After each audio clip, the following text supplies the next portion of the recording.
திருப்பத்தூரில் ஸ்பா என்ற பெயரில் பாலியல் தொழில் செய்து வந்த நபர் கைது. 2 பெண்கள் அரசு காப்பகத்தில் ஒப்படைப்பு. காவல் கண்காணிப்பாளர் அதிரடியான நடவடிக்கை.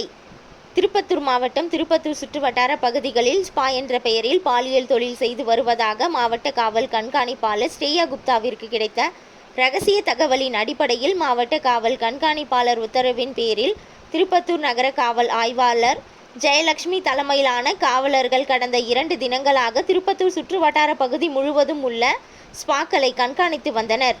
திருப்பத்தூர் வாணியம்படி சாலை அருகே தூய நெஞ்ச கல்லூரி எதிரே உள்ள அனிஷ் ஸ்பாவை கண்காணித்த போது சேலம் பகுதியை சார்ந்த 30 வயது தமிழ்ச்செல்வன் என்பவர் வெளி மாநிலங்களில் இருந்து பெண்களை அழைத்து வந்து ஸ்பா என்கின்ற பெயரில் பாலியல் தொழில் செய்து வருவதை கண்டறிந்தனர்.